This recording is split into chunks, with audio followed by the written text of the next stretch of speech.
It's a volatile cryptocurrency. It's been volatile its entire life. Bitcoin's like rat poison. You were asked about that comment, and you said, well, it's probably more like rat poison squared. Now to the cryptocurrency crash that has traditional markets on edge. Recession indicators are still flashing red after some rather significant warning signs. The Federal Reserve Bank is officially starting to pivot. The Fed pivot can backfire and cause the stock market crash. So next stage is now you'll see it really skyrockets. There'll be a short squeeze and it'll go even higher. And eventually, though, it's going to come caving in. It's almost a guarantee. The Fed pivot is one of the most talked about and least understood things in all of finance these days. But it is critically important for you to understand. Why? Because it's one of the biggest levers that need to be pulled to start up the bull market. It's time to discover crypto. With a Fed pivot that will cut interest rates coming more than likely early to mid 2024, there are a lot of conflicting ideas out on the internet about what that will do to the price of Bitcoin.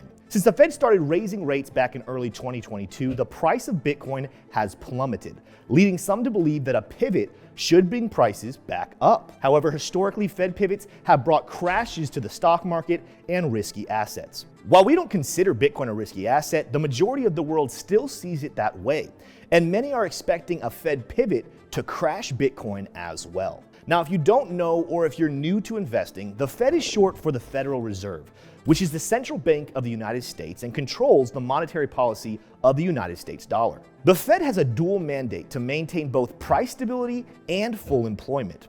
In other words, it's their job to keep prices steady and people employed. However, if prices get inflated and unemployment falls too low, the economy may grow too quickly. This is dangerous because it can result in a really terrible Great Depression style crash. In these situations, the Fed will enact what we call a tighter monetary policy. This usually means raising interest rates on US government debt to try to slow economic growth and keep the economy from growing too quickly. This is exactly like the monetary policy stance that the Fed took in 2022. We here at Discover Crypto also have a dual mandate to smash that like button and to make sure you are subscribed to the channel. Ours is a lot easier to do and it takes just 2 clicks. But getting back into the Fed, a pivot occurs when the Federal Reserve reverses its policy outlook and changes course from an expansionary to contractionary, or conversely, from contractionary to expansionary. Now, these are big words and broad concepts, but basically all you need to know is that at any given time, the Fed is usually either putting money into the economy, which we can call expansionary policy, or taking money out, which we call contractionary policy.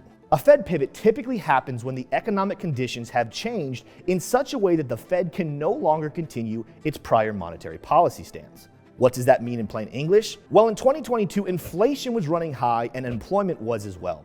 So on March 16th of 2022, the Federal Open Market Committee, or FOMC, enacted its first interest rate increase since cutting rates to 0 in March of 2020.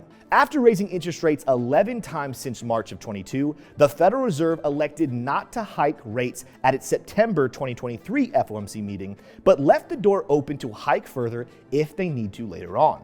This is known as a Fed pause. A pivot would be if the Fed's FOMC announced that it was going to cut interest rates. Cutting interest rates would mean they would start putting money back into the economy. And that's what we're here to discuss today. When will the Fed pivot or begin cutting rates, and what will that mean for crypto? So let's go back to why everyone is afraid that a Fed pivot will crash not only the stock market, but crypto as well. If you take a look at this view of history going back to 1976, every time the Fed has pivoted and cut interest rates, a recession and a crash in the S&P 500 has followed almost immediately. The point is that historically, stock market crashes coincide with Fed pivots. Specifically, they happen just after rate cuts. But it's important to understand that recessions are not caused by pivots, but rather because the Fed's constrictive monetary policy has slowed down the economy until it finally enters a recession.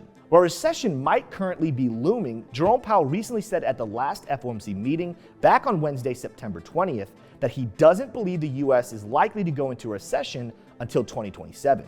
Now, while this seems ridiculous, Powell is one of the main figures who actually could control delaying economic disaster until that time. The farther he kicks the can down the road, the worse the crash could be. But the argument could be made that if Jerome Powell wants to keep his job, making the economy look good would likely work to help keep Joe Biden in the White House for another term. A Republican nominee more than likely would fire Powell on day one. So Powell could be incentivized to delay a statistical recession as long as possible. If that ends up being the case and things do play out that way, then we might, for the first time in history, see a Fed pivot and interest rate cuts that have nothing to do with a recession. Instead, it might be to prevent or delay a recession, and that would likely push the stock market and crypto to new all-time highs again. Now, this would be kicking the can down the road for a recession, but would set us up perfectly to repeat another 4-year cycle, explosive bull market. Now, although past performance is not indicative of future results, history is a great teacher, so let's see what it teaches us about how Bitcoin behaves in situations just like this. Last cycle, Bitcoin bottomed when we hit the terminal rate, meaning when the Fed stopped hiking interest rates. Then it hit a local top once rate cuts started. In other words, once the Fed began to pivot, Bitcoin put in a local top.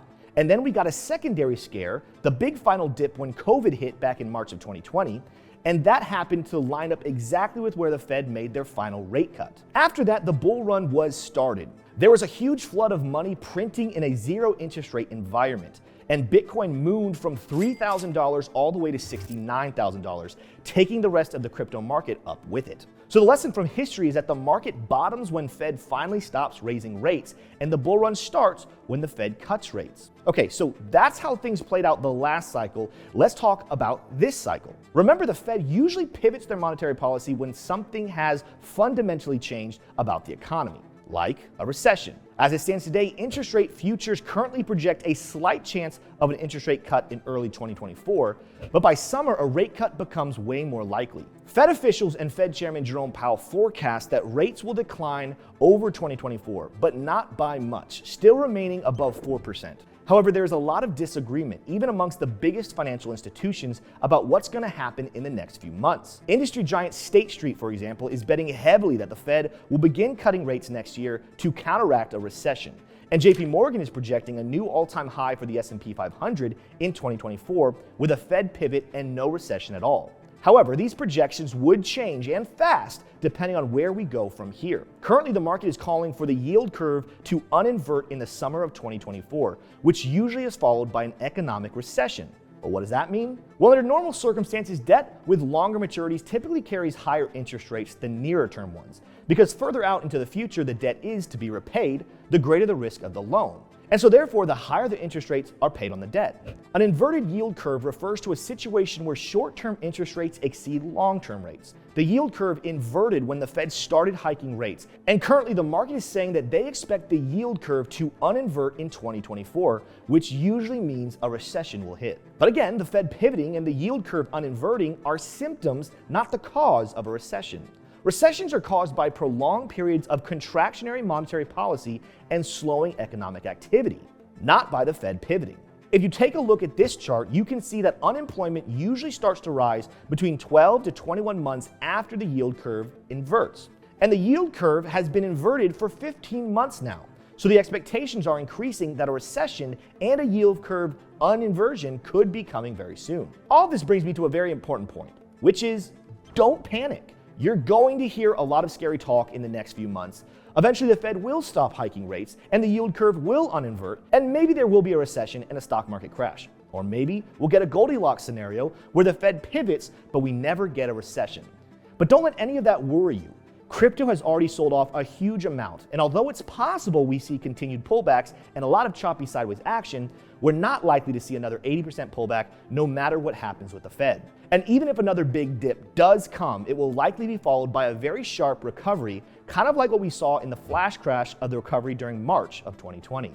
For what it's worth, my personal opinion is that the Fed is more than likely to start cutting rates to prevent a recession rather than acting in response to one. While Jerome Powell might have been lying when he said he doesn't believe we'll see another recession until 2027, it would fit right along with the 4-year cycle staying intact. So it's worth considering that that's a very real possibility. Remember your history lesson. The crypto market will probably keep going down or at least sideways until the Fed stops hiking rates, but they have already paused, maybe for good. So if history is an indication, we have already put in a bottom for Bitcoin and crypto. Once the yield curve uninverts and the Fed pivots, we might see a local top, but that is time to buy the dip, because when the Fed does finally start slashing rates and turns the money printers back on, crypto is going to do what it was made to do and rocket off to the moon. So where does this all leave us? Well, with all the chaos happening in the global economic system in general, an economic recession for the US in 2024 is not out of the equation, but with the elections coming, the chances of a Fed rate cut in order to spike stocks and stimulate the economy is also very likely. This would mark the first time in modern history that a Fed pivot wasn't followed by a recession, and if that's not bullish, then I don't know what is. That's all I've got for this one, but if you've enjoyed this video and have not already performed that dual mandate, go ahead and smash that like button and subscribe to the channel for more crypto educational content just like this. Also, let me know down in the comments how you're planning to navigate the next few months leading up to the halving, and let me know your opinion on it if you're going to see a recession or if we think the Fed is going to pull off a softish landing. Until next time, take care of yourselves and your crypto, and I'll see you at the top.